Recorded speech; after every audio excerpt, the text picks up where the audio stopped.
Hey guys, how are we doing? Welcome to Walking Boxing.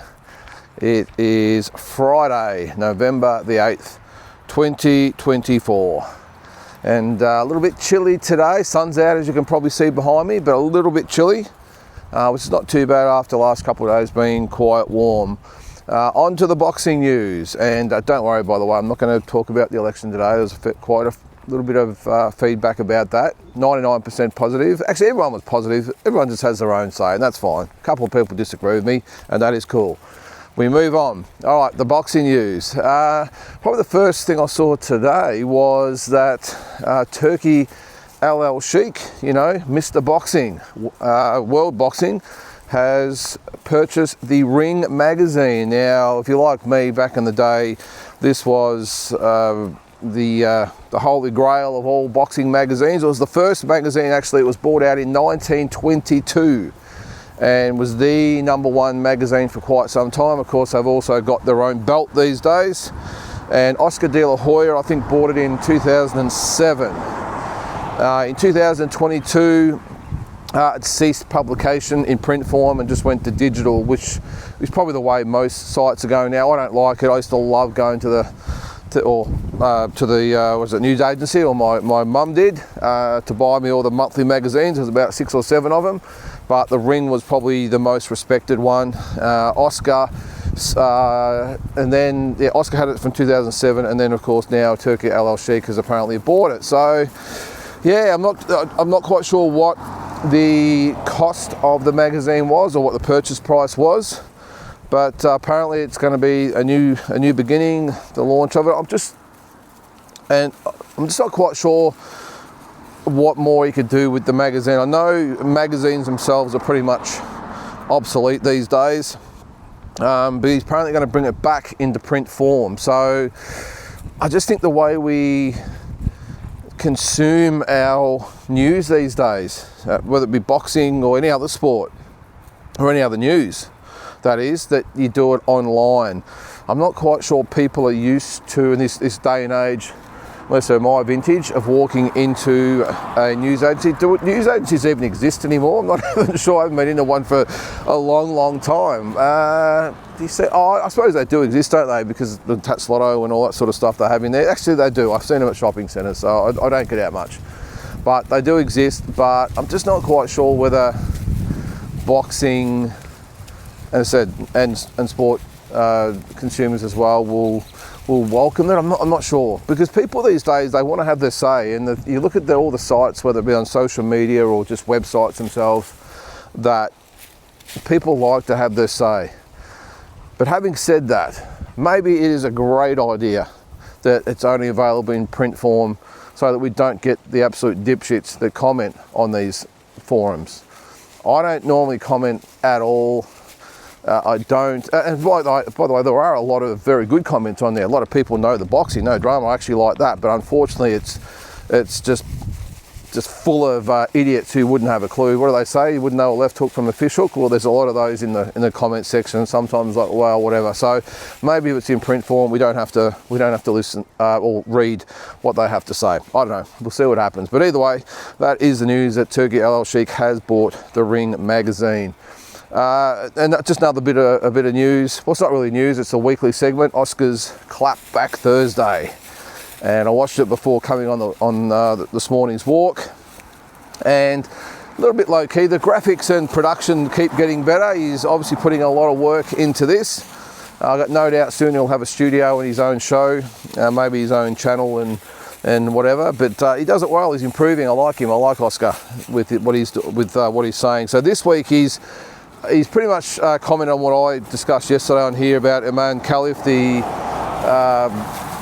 she, whatever it is, who won gold at the Olympics. And or if you don't know, by the way, reports and all this sort of stuff have come out. It's been leaked that she is indeed a man. Again, lots of people have their own opinions on that, so I won't go over it here, but I covered it yesterday in the video. But he discussed that maybe that's the reason why Olympics is not at the 2028 Olympics. I don't think that is the case. I think we all know that it's because of the corrupt officials over the years that have run the sport, and it's finally caught up with them, and it's looking like, well, it does look like it's going to be back, by the way. It was looking very shaky there for a while, but that is the reason why I think they were not going to include it in 2028, because I was sick of all the corrupt people that were running it, and they couldn't get the shit together.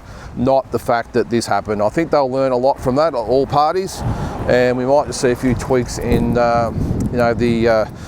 the rules and everything about what constitutes a male and female going forward. Although, I don't know, every year it seems to get more murkier, doesn't it? But anyway, so the 2028 Olympics, I think everyone also knows it does look like it's going to go ahead.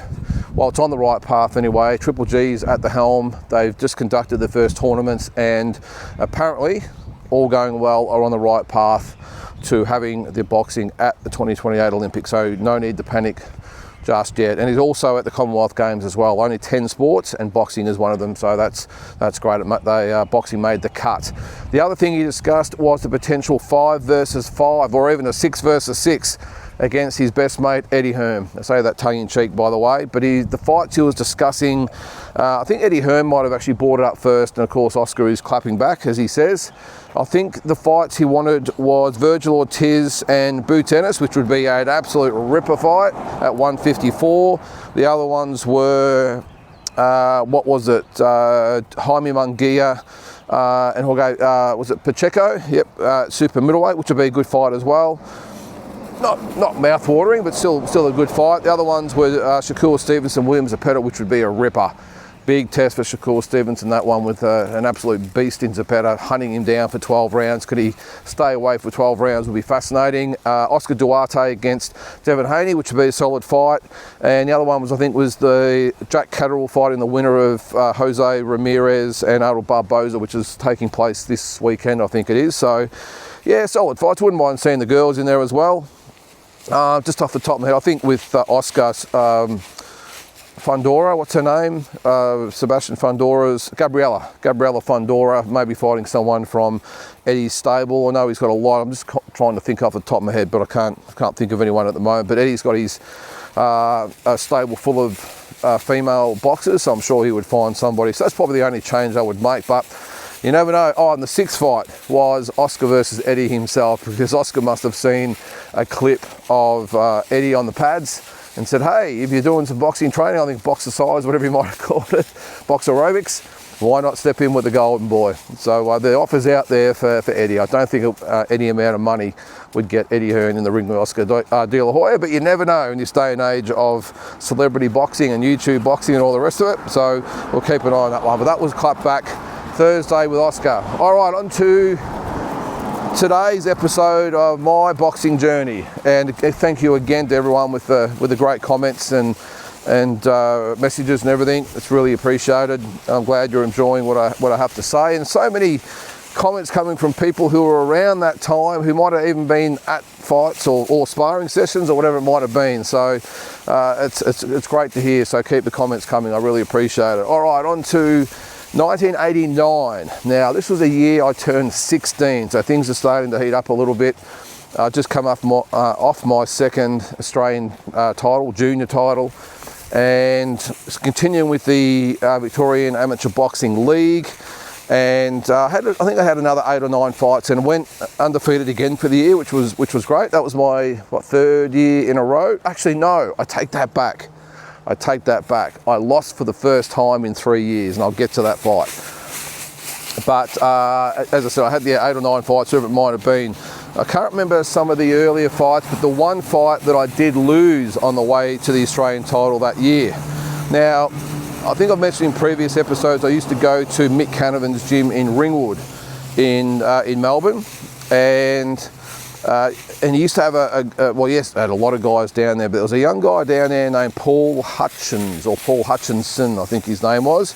Now, I was 15, probably 15 or something at the time. He might have been about 19 or 20, so he was a few years older than me, but it didn't really matter.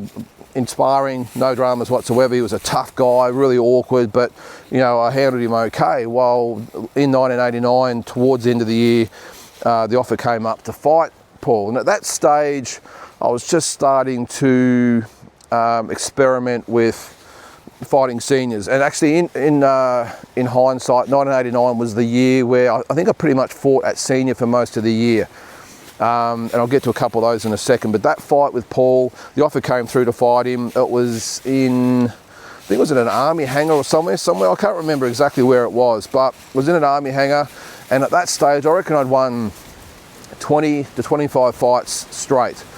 So, you know, I was obviously going okay and chalking up the wins, and I'd sparred him a few times, and yep, not a problem. And so no dramas fighting him. And just as a bit of a side note back then, I had a little bit of a Vinny Pazienza fascination back then. So we got some equipment or gear from America, and back then you couldn't just jump online and order gear. Just, you know, obviously there was no internet, so I had to send away for it. Well, it took about 3 months to get there, but we got some gear, got all different sort of boots and head guards and gloves and all this sort of stuff. I had a very, very good mum, as you can imagine.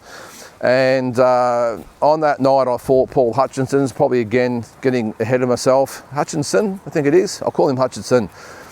I had the red boot and the blue boot, so I had one of each just because I was a Vinny Pazienza fan, so I jumped in there, probably a sign of getting ahead of myself, I don't know.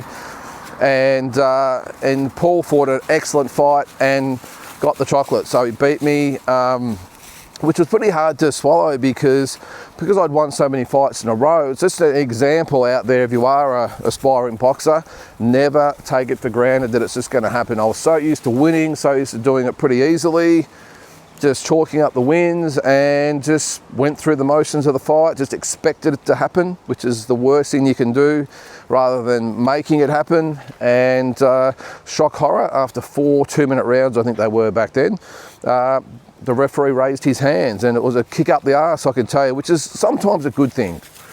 You know, you can win and win and win and win, and it's all great, but sometimes you just lose your focus, you lose the train of thought that you need to get to where you want to get to, and that was a real kick up the arse for me, that I'd been beaten by a guy who I, in my mind anyway, handled pretty well in sparring. So yeah, I had to cop that, and he deserved it. They had a really good game plan, and he boxed really, really well and deserved his win. No arguments from my end. Watching it back, he won the fight, no problem. So what I did after that, of course, like I did with my, which what I like to do with my losses, was to fight him again.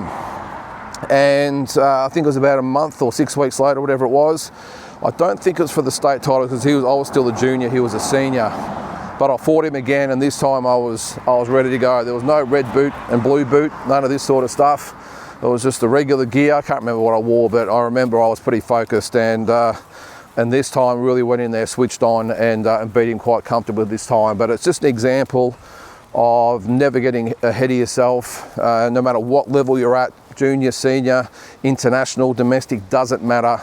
You always got to be focused and ready to go, and never take it for granted that it's just going to happen. And as I said, that's what I did, and paid the price. But I got the win back about 6 weeks later, and was ready for the nationals. But I'll just backtrack a bit for the rest of that year. That was because it was getting harder and harder to find juniors to fight. At the start of the year, I fought a couple of juniors and stopped both of them, and it was getting pretty hard to get fights, because I think it's just at that age I was quite physically mature for my age, and you get that a lot, whether it be boxing, football, basketball, whatever, where you get kids who are they're just naturally solid, defined, strong. You know, they just develop quicker or they develop earlier than other kids. And I was just lucky I was one of those kids, so I just found myself being a lot stronger than most of the kids I was fighting, and it was just stoppage after stoppage with a lot of these young kids who probably just weren't as physically ready as I was. So we started to step up to senior, and I mean, when I turned 17 I was going to be a senior anyway, so we just dipped the toe in the water. Nothing, I'll stipulate, nothing national level or something, anything like that. They're all what would probably be determined or defined in this day and age as journeymen. So they were just good, honest guys who might have been in their early 20s, who weren't much of a threat. You know, they weren't going to win titles and this sort of stuff. Yeah, I think you get where I'm going with it. Just solid guys, honest guys, who didn't have great records, who were just solid, who would give me the rounds, because I started to do 3-minute rounds that year as well. So when I fought those seniors, I was at 3-3s, which is pretty intimidating for a 15, about to be a 16-year-old kid, to be fighting 3-3s when you're supposed to be fighting 2s up until you're 17. So I did that and won those fights, and then, as I said, those 2 Hutchison fights, and then I got into the Nationals that year. Actually, just before I went to the Nationals, I went to Tasmania, and the Nationals were actually in Tasmania that year as well, and I'll get to that. But I did have a, well, I say, tune-up fight in between. I fought a really tough kid from Tassie. He was solid, let's just say, not in the muscular way. He was quite round, and I thought, oh well, this is going to be an easy night, but I tell you, he was tough. Now, I hit him with everything I could for 3 or 4 rounds, whatever it was, but he hung in there, and I had the whole crowd against me, of course, because he was the local kid, and I think he might have been the state champion. I think it might have been, whatever, but we had a really good fight, and that was a really good lead into the Nationals. So I went back to Tasmania, went over on the Abel Tasman. I had to stay in my room the whole way because I was sick. So it wasn't a great preparation. Probably good for the weight loss because I did spew a few times. But yeah, we got the Abel Tasman over there, and the Nationals were at I think it was at a basketball centre or something like that. And the exciting thing about it was that Sky Channel were there, and they were going to televise it and then put the fights on, or a lot of the fights on, a few weeks later. So I was really excited that I could possibly be on TV. And so I had 2 fights there, and strange enough, both against Tasmanians. Now, I think the thing back then was the home state could have 2 fighters in the division.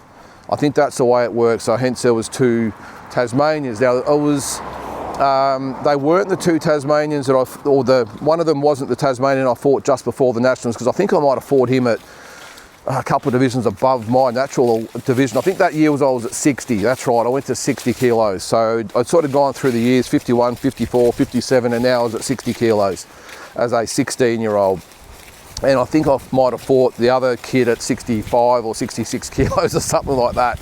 He was a big kid. But anyway, so I was actually fighting 2 kids my own age, my own weight, and fighting the seniors and heavier guys really paid off, because I stopped both of them in the first round, and I sort of felt sorry for the kids a little bit because I could tell they hadn't had the experience or development that I'd had.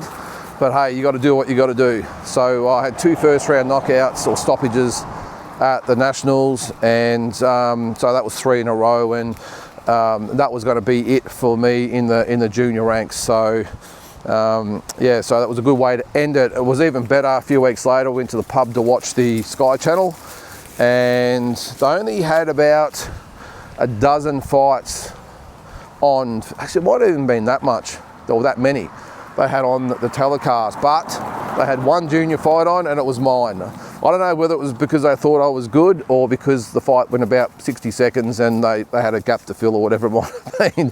They had a little bit of a gap, so they thought they'd chuck me in. I'd like to think it's because I was good, but anyway. So that was it. That was it for 1989.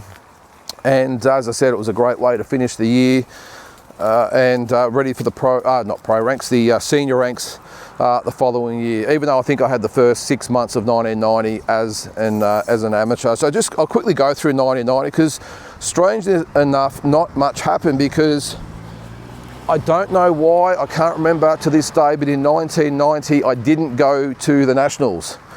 I can't remember whether maybe the level of competition, because I would have had to have gone back to the association. That was the plan.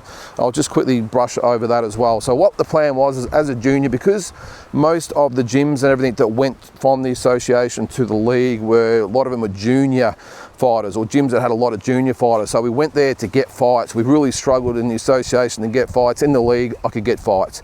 And at that stage, I probably had 30 fights or something like that. I can't remember. Would have been around that mark. So the plan was to get as many fights, junior fights, under my belt in the league. And as soon as I turned senior, to go to, or back to the association, who at that time, by the way, were actually making it hard for league fighters to actually go back.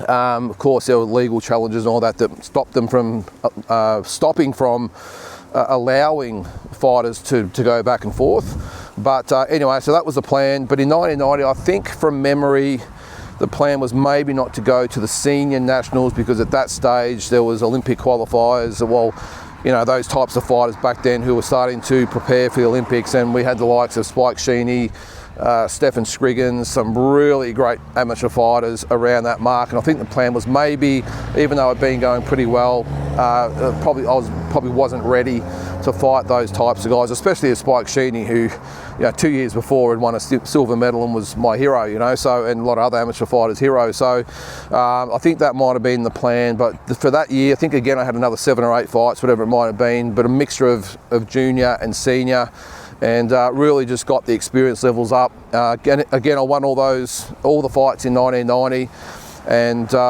from memory, I think that's what it was. And in hindsight, it was a good decision not to maybe fight those guys, because Spike was a beast back then, and Stefan was a fantastic amateur fighter. He really was. I never actually got the chance to fight Stefan because he retired sort of just as I was. Or turned pro, sorry, he didn't retire, he went pro just as I was starting to come through at that level. So it was a bit of a shame I never got to fight him, because I would have liked the chance, because he was such a great amateur fighter. So that's it, guys. That's 1989 and 1990 tied up. Not much to say about 1990, as I said, because there was no nationals, I don't think there was even states at that stage. I just had 7 or 8 fights and got some more fights under my belt, and was preparing to go overseas, which I'll cover in my next episode. 1991, I venture over to Canada and the States for 12 months, and I'll explain why and how things happened over there. So guys, I hope you enjoyed today's episode. Have a great Friday, and we will catch you tomorrow.